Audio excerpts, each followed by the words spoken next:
નમસ્કાર મિત્રો, શ્રી ગણેશાય નમઃ. આપ જોઈ રહ્યા છો યુટ્યુબ આપણી પોતાની ચેનલમાં. આપ સૌનું હાર્દિક સ્વાગત છે.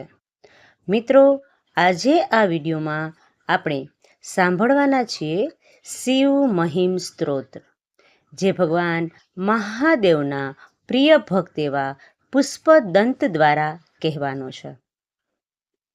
આપણા પ્રાચીન દેવતાઓમાં શિવને શ્રેષ્ઠ માનવામાં આવ્યા છે. એ આશુતોષ છે. ભક્તિભાવપૂર્વક કોઈ તેમનું નામ સ્મરણ કરે તરત જ પ્રસન્ન થઈ જાય છે. વળી ભક્તોને વણ માંગે એના કરતાંય અનેક ગણું વધારે આપે છે. આથી જ તેને અવઢ દાની એટલે કે અઢળક દાન આપનાર કહ્યા છે. અન્ય દેવો શૃંગાર પ્રધાન છે. શિવને કોઈ શૃંગારની જરૂર નથી. તેમની પૂજા સામગ્રી સાદી છે, તેમાં કોઈ આડંબર નથી. બીલીપત્ર, કરેણ, ધતુરાનું ફૂલ, જલધારી અર્પણ કરવાથી અને ઓમ નમઃ શિવાય 6 અક્ષરનો મંત્ર બોલવાથી મહાદેવ વરદાન આપવા તૈયાર થઈ જાય છે. વળી તેઓ ભક્તનું કુળ, જાતિ, સ્થિતિ, કક્ષાને લક્ષમાં લેતા નથી. દેવો, દાનવો, માનવો બધા જ એમની ભક્તિ કરી શકે છે. આ કારણે ભગવાન શિવ લોક હૃદયમાં અનેરું સ્થાન પામ્યા છે. શિવની સ્તુતિ કરતા અસંખ્ય સ્ત્રોતો સંસ્કૃત અને પ્રાકૃત ભાષામાં રચાયેલા છે. આ બધા સ્ત્રોતોમાં પરમ શિવ ભગવાન પુષ્પદંત વિરચિત શિવ મહસ્ત્ર સ્ત્રોત શ્રેષ્ઠ ગણાય છે. એ જ્યારથી રચાયું ત્યારથી વ્યાપક જન સમુદાયે એને સ્વીકાર પણ કર્યો છે. આ સ્ત્રોતનો પાઠ કરવાથી સર્વ રોગ, કષ્ટ, આધિ, વ્યાધિ, ઉપાધિ, બંધન બધું જ નાશ પામે છે, અથવા તો તેમાંથી છુટકારો પ્રાપ્ત થઈ જાય છે. શિવ મહિમ સ્ત્રોતની સાથે સાથે પરમ ભક્ત પ્રવર ગંધર્વ રાજ પુષ્પદંતનું નામ અમિટ અને અમર છે. પોતાની શિવ આરાધનાથી તેમણે ભગવાન શિવનું સાનિધ્ય મેળવ્યું અને શિવ ગણોનું આધિપત્ય પણ પ્રાપ્ત કર્યું. એવો આ શિવ મહિમ સ્ત્રોતનો મહિમા છે. મિત્રો, આવો હવે આપણે સાંભળીએ સર્વ બંધનમાંથી મુક્તિ દેનાર તથા ભગવાન મહાદેવને પ્રિય અને પ્રસન્ન કરવા માટે શિવ મહિમ સ્ત્રોત. જો મિત્રો તમને આ વિડીયો પસંદ આવે તો વિડીયોને લાઈક કરજો, શેર કરજો અને આપ આ ચેનલને પહેલી વખત જોઈ રહ્યા છો તો સબસ્ક્રાઈબ પણ કરજો, જેથી આવનારા નવા વિડીયોની માહિતી આપ સુધી તરત જ પહોંચી શકે. ધન્યવાદ. બોલો ભગવાન શક્તિપીઠની જય. પુષ્પદંત નામના ગંધર્વ ભગવાન મહાદેવની સ્તુતિ કરતા કહે છે, હે ભગવાન, આપના અનંત મહિમાથી અજાણ હોવાના કારણે બ્રહ્મા આદિ દેવતાઓએ પણ કરેલી આપની સ્તુતિ અયોગ્ય ગણાતી હોય. એવી સ્થિતિમાં હું આપની ઉચિત સ્તુતિ ન કરી શકું તો એમાં કોઈ આશ્ચર્ય કે નવાઈ નથી. સર્વ દેવ દાનવોએ પોતાની બુદ્ધિ અનુસાર તમારી સ્તુતિ કરી છે અને તે માન્ય થઈ છે. એટલે મારી બુદ્ધિ પ્રમાણે જે યોગ્ય લાગી તેવી આ નિર્દોષ સ્તુતિ હું કહીને જે કોઈ જાતના દોષ વગરની અને નિંદાને પાત્ર નથી. હે નીલકંઠ, આપનો મહિમા વાણીથી બોલી શકાય એવો નથી, હૃદયથી કહી શકાય એવો પણ નથી. આવી જ રીતે વેદમાં પણ એટલું સામર્થ્ય નથી કે તમને પ્રત્યક્ષ કરાવી શકે. તો પછી કોણ એવું છે તમારી સાચી ઓળખ આપી શકે, તમારા સર્વ ગુણ દર્શાવી શકે? હે દુઃખહરણ મહાદેવ, દેવતાઓના ગુરુ બૃહસ્પતિની માધુર્ય ભરી પ્રાર્થના શું તમને આશ્ચર્યચકિત કરી શકે? એમની વાણી અમૃત જેવી મધુર અલંકારોથી સજ્જિત છે. જેમનો ગુણ છે તો મારી પાસે તો શો ગુણ છે. હે ત્રિપુર દહન, હું તો તમારા ગુણોની સ્તુતિ કરી પ્રાર્થના કરી પવિત્ર બની જાઉં. એટલા માટે જ તમારી સ્તુતિ, તમારા ગુણગાન ગાઉં છું. હે વરદાન આપનાર ત્રણેય વેદોના સારરૂપ, આ જગતની ઉત્પત્તિના રક્ષા પ્રલયનું કારણ જે આપનું ઐશ્વર્ય છે તે સત્વગુણ, રજોગુણ અને તમોગુણ આ ત્રણેય ગુણો તમારા શરીરમાં વિદ્યમાન છે. અર્થાત બ્રહ્મા, વિષ્ણુ અને શિવ એ તમારા જ સામર્થ્યથી ઉત્પત્તિ અને સ્થિતિ લઈ કરે છે. સંસારના કેટલાક મહામૂર્ખ અજ્ઞાનવશ થઈ એવો કુતર્ક કરે છે કે બ્રહ્મા કઈ ઈચ્છાથી, કયા શરીરથી, કયા ઉપાયથી અને કયા કારણથી ત્રણેય લોકનું સર્જન કરે છે. તમારા ઐશ્વર્યમાં સંસારનું સર્જન કરવાની કોઈ પણ સામગ્રી દુર્લભ નથી. હે જટાધારી ભૂમિ વગેરે જે 7 લોક છે તે બધા જ અવયવોવાળા છે. શું એમની ઉત્પત્તિ કોઈનાથી નથી થઈ? જે અવયવ સહિત છે તેમની ઉત્પત્તિ પણ ઈશ્વરની કૃપા વિના સંસારની રચના સંભવ જ નથી. જો ઈશ્વર વિના સંસારની ઉત્પત્તિ હોય તો એ ઉત્પત્તિમાં કઈ સામગ્રીની આવશ્યકતા છે? ભલે મૂર્ખ વિવેચક ઈશ્વર હોવા વિશે સંદેહ કરે છે, પણ આપના અસ્તિત્વ વિશે કોઈ સંદેહ નથી. હે ભગવાન, ત્રણેય વેદો, સાંખ્યશાસ્ત્ર, યોગશાસ્ત્ર, શૈવમત અને વૈષ્ણવમત આ પાંચેયના માર્ગો અલગ અલગ નદીઓના વહેણ જેવા છે. પોતપોતાની ઈચ્છા અનુસાર, શ્રદ્ધા અનુસાર આ માર્ગો ઉપર ચાલનારા મનુષ્ય છેવટે તો તમને જ પામે છે. જેવી રીતે વાંકા ચૂકા રસ્તે વહેતી નદીઓ છેવટે તો સમુદ્રમાં જ મળે છે. હે વરદ, તમારી પાસે તો માત્ર એક ઘરડો પોઠિયો, ખટવાંગ બ્રહ્મનું કપાળ, ફરસો વ્યાગ, ચર્મ ભસ્મ અને સર્પો છે. છતાં દેવતાઓમાં માત્ર તમારી ભ્રુકુટીના ઈશારે જ તમારી માત્ર કૃપા દ્રષ્ટિથી સમૃદ્ધ જીવો ભોગવે છે. અજ્ઞાત આત્મજ્ઞાનીઓ બ્રહ્મપાત મનુષ્યોને વિષયરૂપી મૃગ તૃષ્ણા એટલે કે રસ, ગંધ, સ્પર્શ, શબ્દરૂપી જે મૃગ તૃષ્ણા છે મોહ પમાડી શકતી નથી, વિચલિત કરી શકતી નથી.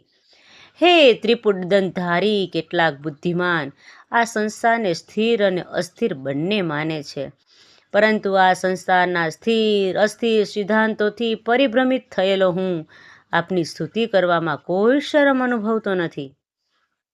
એટલે મારી વાચાળતા દૃષ્ટતા કરે છે, તો આપ મને ક્ષમા કરો. હે ગિરિરાજ, તમારું લિંગાકાર સ્વરૂપ અગ્રસ્તંભ સમાન તેજસ્વી છે. આપના એ સ્વરૂપને જોવા માટે ઘણા જ ઉત્સાહથી વિષ્ણુ ભગવાન પાતાળમાં ગયા અને બ્રહ્માજી આકાશમાં. બંને જણા હજારો વર્ષ સુધી પોતાની પૂરી તાકાત સાથે તમને ગોતતા રહ્યા, તો પણ તમારા સ્વરૂપને પ્રાપ્ત ન કરી શક્યા.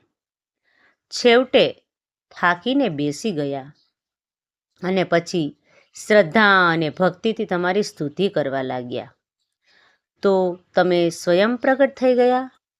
શું તમારી સેવા નિષ્ફળ જાય છે? કદાપી નહીં. હે ત્રિપુરાસુરને હરનાર રાવણે પોતાના મસ્તકોની કમળરૂપ માળા બનાવી આપના ચરણોમાં ધરી દીધી અને પૂજન કર્યું. આ અપાર ભક્તિના લીધે તેને કોઈની સાથે લડ્યા વિના અને શત્રુ વગરનું ત્રણેય લોકનું રાજ્ય મળ્યું. શત્રુનો નાશ કરવા માટે એવી ભુજાઓ પ્રાપ્ત કરી જે હર ઘડી યુદ્ધ માટે ઈચ્છુક રહેતી હોય. હે વરદ, જે રાવણે આપની કૃપાથી શક્તિશાળી ભુજાઓને સમૂહ પ્રાપ્ત કર્યા અને પછી આપના નિવાસ સ્થાન કૈલાસ પર્વતને ઉઠાવવાનો પણ પ્રયત્ન કર્યો, એ વખતે તમે પગના અંગૂઠા માત્રથી પર્વતને દબાવ્યું. ત્યારે રાવણને પાતાળમાં પણ સ્થિર રહી મુશ્કેલ બની ગયું. મૂર્ખ માનવી સામર્થ્ય પ્રાપ્ત કરી અભિમાની બની જાય છે. હે વરદાન આપનાર ભગવાન શિવ, આપના ચરણોના પ્રતાપથી બાણાસુરે ત્રણેય લોકને વશમાં કરી લીધા. પરમ ઉચ્ચ ઇન્દ્રપદને પણ બાણાસુરે તિરસ્કાર કરી દીધું. એમાં કોઈ આશ્ચર્ય પામવા જેવું નથી. કારણ કે આપણી સમક્ષ જે માથું ઝુકાવે છે તે બધા જ પ્રકારની વૃદ્ધિનો અધિકારી બની જાય છે. હે ત્રિલોચન, જે વખતે સમુદ્ર મંથન થયું અને હળાહળ વિષ ઉત્પન્ન થયું, એ સમયે દેવતાઓ અને રાક્ષસોને ભય લાગ્યો કે ક્યાંક આ સમયે સંસારનો નાશ ન થઈ જાય. ત્યારે આપે કૃપા કરી અમારી રક્ષા કરી. કાળ સમાન વિષનું પાન કર્યું અને વિષ પણ આપના કંઠમાં અત્યંત શોભા આપનારું બની ગયું. સંસારના ભયોને દૂર કરનાર, કોઈ વિકાર થાય તો દૂષણ નહીં પણ ભૂષણ જ સમાન ગણાય છે. હે નીલકંઠ, કામદેવના બાણ એવા પ્રબળ છે કે દેવતાના, મનુષ્ય અને રાક્ષસોથી ફેલાયેલા સંસારમાં પોતાનું કાર્ય સિદ્ધ કર્યા વિના કદાપી પાછા ફરતા નથી. એવા કામદેવે બીજા દેવતાઓની સમાન આપને સામાન્ય ગણવાની ભૂલ કરી. ત્યારે આપે આપના નેત્રાગ્રથીથી તેનું શરીર ભસ્મ કરી દીધું. એટલે આપ જેવા જીતેન્દ્રિય યોગીનું અપમાન કે અવગણના કરવી હિતાવહ નથી. હે પ્રભુ, તમે જ્યારે સંસારની રક્ષા કાજે નૃત્ય કરો છો, રાક્ષસોને નૃત્યના આનંદમાં મગ્ન કરીને તમે એનો વધ કરો છો, ત્યારે નૃત્ય કરતી વખતે પગના ધમકારાથી પૃથ્વીને આશંકા થાય છે. તે તૂટી જશે, પાતાળમાં ઘસી જશે. તેવી જ રીતે ભુજાઓના ફરવાથી ભગવાન વિષ્ણુના સ્થાન આકાશના તારાઓને ટુકડે ટુકડા કરી જશે. એવા સંશયમાં તેઓ પડે છે. તમારી લાંબી જટા વારંવાર ઝટકાવાથી દેવલોક પણ ડમાડોળ થઈ જાય છે અને મુશ્કેલી પામે છે. હે શિવ, તમારી પ્રભુતા ઘણી જ વિચિત્ર છે અને ક્યારેય ભય પણ ઉત્પન્ન કરે છે. હે પ્રભુ, તારા ગણોથી ચળકતો આકાશ ગંગાનો જળ સમૂહ જે આખા આકાશમાં ફેલાઈ રહ્યો છે, તે આપના માથા ઉપર એક જળ બિંદુની માફક દેખાય છે. પરંતુ તમે એક કલ્પબિંદુથી સમુદ્રની જેમ આ મહાદ્વીપ જેવા સંસારને ચારે બાજુથી ઘેરી લીધા છે. માટે હે ભગવાન, તમારા દિવ્ય શરીરની મહત્તાનો વિસ્તાર આ દ્રષ્ટાંતથી વિચારવા યોગ્ય છે. હે નીલકંઠ, તૃણ તુલ્ય ત્રિપુરાસુરને બાળવા માટે તમે પૃથ્વીનો રથ બ્રહ્માજીને સારથી, હિમાલય પર્વતનું ધનુષ્ય, સૂર્ય અને ચંદ્રને રથના પૈડા અને શ્રી હરિનારાયણ રૂપી બાણ રચ્યા. આટલો આડંબર શા માટે? શું ત્રિપુરાસુર રૂપી તૃણને તોડવા માટે તમે આટલા વિકટ સાધનો ભેગા કર્યા? જ્યારે તમે એક ક્ષણ માત્રમાં સંસારનો સંહાર કરી શકો છો. સમર્થ લોકો પોતાના આધીની સાથે ખેલ કરે તો તેઓ પરાધીન બની જતા. હે મહાદેવ, જ્યારે ભગવાન વિષ્ણુજી સહસ્ત્ર કમળ લઈને તમારા ચરણોની પૂજા કરતા હતા, ત્યારે એક કમળ ઓછું જોઈને ભક્તિભાવથી સહેજ ખચકાયા વિના ભગવાન નારાયણે પોતાનું નેત્ર કાઢીને કમળના સ્થાને મૂકીને પોતાની પૂજા પૂર્ણ કરી. તેઓના ભક્તભાવ સુદર્શન ચક્રનું સ્વરૂપ પામીને ત્રણેય લોકની રક્ષા કરી રહ્યું છે. હે ભગવાન, તમે યજ્ઞનું ફળ આપનાર છો એમ માની અને દેવતાઓમાં અપાર શ્રદ્ધા રાખી માનવી કટુબદ્ધ બની કર્મો કરે છે, યજ્ઞ કરે છે. કારણ કે જ્યારે કાર્ય પૂરું થાય છે તો તે જ વિદ્યમાન રહો છો. જો નષ્ટ થયેલું કર્મ પણ ફળ આપતું હોત તો તે જરૂર ચૈતન્ય પુરુષની ઉપાસના વિના ફળદાયક નથી બનતું. અર્થાત કર્મ માત્રના ફલદાતા એકમાત્ર આપ જ છો. હે શરણાગત રક્ષક, યજ્ઞ ક્રિયામાં કુશળ દક્ષ પ્રજાપતિ જેવો યજ્ઞ કરતા યમરાજ અને જેના સભાસદ બ્રહ્મા વગેરે દેવતા સમૂહ અને ત્રિકાલદર્શી ઋષિ જે યજ્ઞ કરાવનારા હતા, બધા હોવા છતાં યજ્ઞ નિષ્ફળ જાય છે અને બગડી જાય છે. તો આશ્ચર્ય કહેવાય. માટે હે ભગવંત, તમારા પ્રત્યેની અશ્રદ્ધાને કારણે જ યજ્ઞનો નાશ થયો ને નિષ્ફળ ગયો. કારણ કે યજ્ઞના ફળદાતા તો તમે જ છો. તમારા પ્રત્યે શ્રદ્ધા રાખીને જે કાર્ય કરવામાં આવે, યજ્ઞ તપ કરવામાં આવે, તે બધું સફળ બનશે. હે મહાદેવ, જે વ્યક્તિ બ્રહ્માજી કામવાસ બની પોતાની પુત્રી સાથે કામ ક્રિયા કરવા તેમની પાછળ દોડી, ત્યારે એ કન્યા લજ્જાના ભયથી હરણી બની ગઈ. એ સમયે બ્રહ્માજીએ પણ હરણનું સ્વરૂપ ધારણ કરી લીધું, એનો પીછો કર્યો.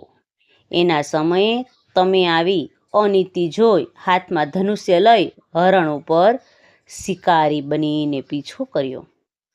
બ્રહ્મા આકાશમાં ભાગી ગયા.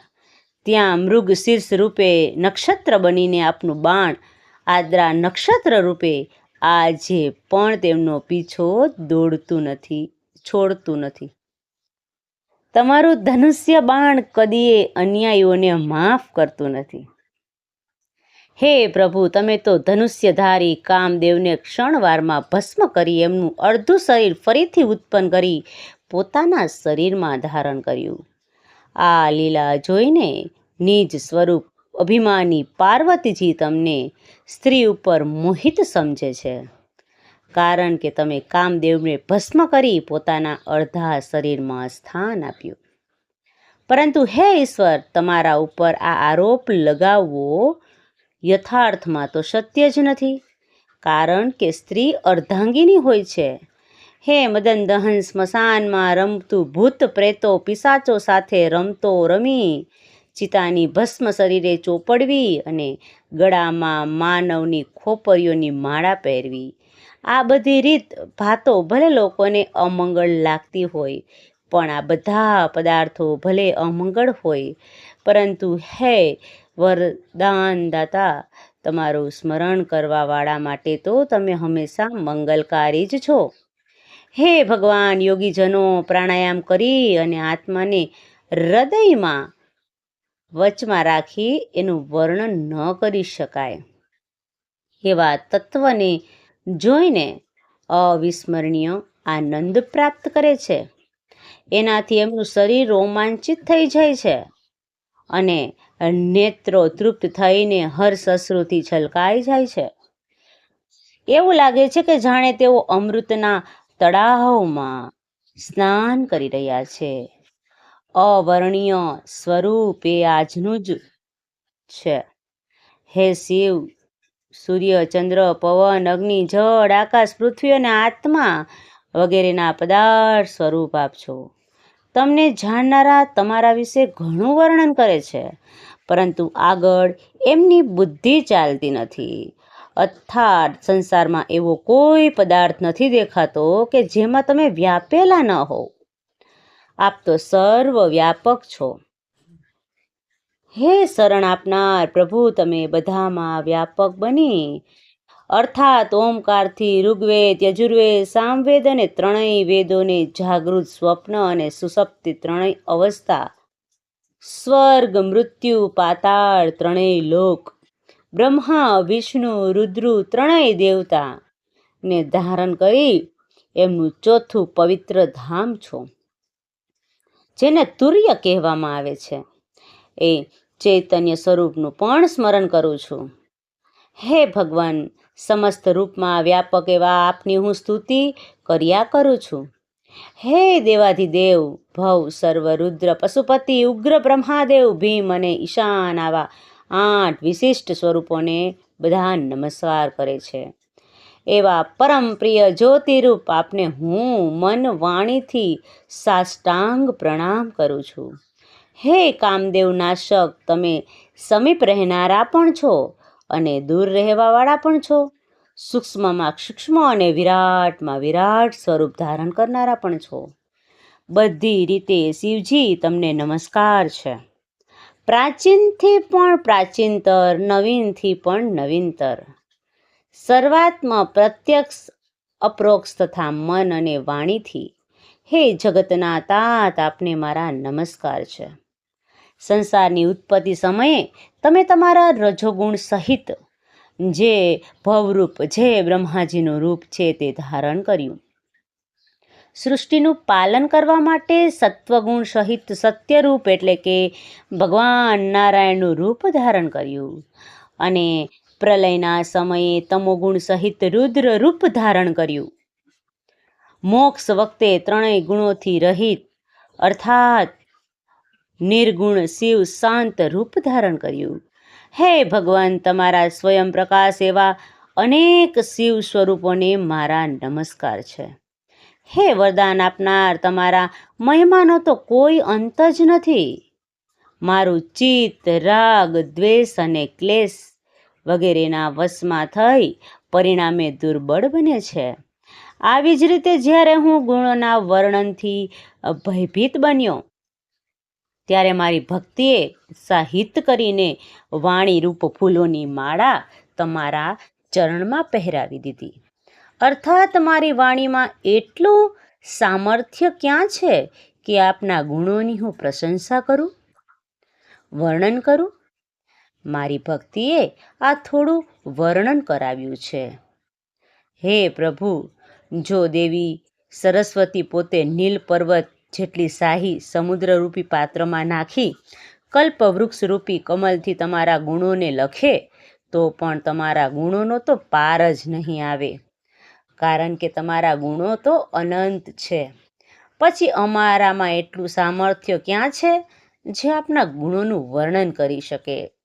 સમગ્ર ગુણોમાં શ્રેષ્ઠ એવા પુષ્પદંત આચાર્યએ આ સુંદર સ્ત્રોત દેવતાઓ, રાક્ષસો અને મુનિઓથી પૂજિત જેમના ગુણ મહિમા વેદોએ ગાયા છે, ચંદ્રમા જેમના મસ્તક પર શોભાયમાન છે, એવા નિર્ગુણ અને અનંતયામી ભગવાન શિવનું મનોહર વર્ણન સુંદર સ્ત્રોત દ્વારા કર્યું છે. જે કોઈ માનવી શુદ્ધ ચિત્તે તેમજ પરમ ભક્તિભાવથી ભોળાનાથના આ સ્ત્રોતનો દરરોજ નિત્ય નિયમિત પાઠ કરશે તે શિવલોકમાં ઇન્દ્ર સમાન ગણાશે અને તેને આ સંસારમાં ધન, આયુષ્ય, સંતાન, ઉચ્ચ કીર્તિ પ્રાપ્ત થશે. બધા જ દેવતાઓમાં શિવજી જેવા એમની બરાબરી કરી શકે એવા બીજા કોઈ જ દેવતા નથી. અઘોર મંત્રથી મોટો બીજો કોઈ મંત્ર નથી. ગુરુથી શ્રેષ્ઠ એવું બીજું કોઈ તત્વ નથી. આ મહિમન સ્ત્રોતના પાઠથી જેટલું પુણ્ય થાય છે ને તેના 16મા ભાગનું પણ દીક્ષા, દાન, તપ, તીર્થ, ભ્રમણ, જ્ઞાન અને અજ્ઞાદિત ક્રિયાઓ કરવાથી એ નથી થતું. આચાર્ય પુષ્પદંત ગંધર્વોના રાજા હતા. ભગવાન શ્રી ચંદ્રમૌલેશ્વરના અનન્ય દાસ હતા. એકવાર તે શિવજીનો મહિમા ઘટે તેવા અપરાધ કરી બેસવાથી પોતાના ઉચ્ચ પદથી ભ્રષ્ટ થયા અને પછી તેમને આ શિવજીનો મહિમાનું દિવ્ય ગાન કર્યું છે. સ્તોત્રની રચના કરી છે જેનાથી ભગવાન ભોળાનાથ સંતોષ પામ્યા. પાછું પોતાને ઉચ્ચ પદ પ્રાપ્ત થયું. પુષ્પદંત આચાર્યએ બનેલા આ સુંદર મહિમન સ્ત્રોત છે. આ દેવતા અને મુનિઓથી પૂજિત સ્વર્ગ અને મોક્ષને પ્રાપ્ત કરનારું છે. આ સ્ત્રોતનો જે મનુષ્ય એક ચિત્ત બની બંને હાથ જોડી જાપ કરે છે તે શિવજીની સમીપ પહોંચે છે. ત્યાં કિન્નરોથી સ્તુતિ યોગ્ય બને છે. ગંધર્વ અર્થાત પુષ્પદંત આચાર્યના મુખ કમળમાંથી નીકળેલું પાપોને હરનારું પુષ્પકારી મહિમન સ્ત્રોત સંપૂર્ણ થયું.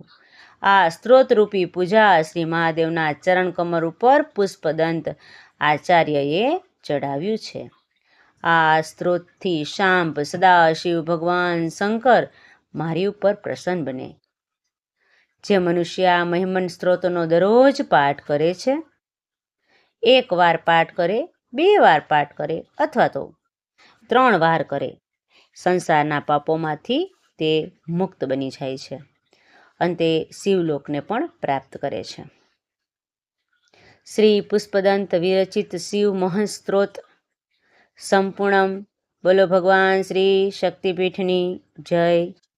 તો મિત્રો, આપણે સાંભળ્યો ભગવાન મહાદેવના પ્રિય ભક્ત પુષ્પદંત રચિવ શિવ મહિમન સ્ત્રોત્ર.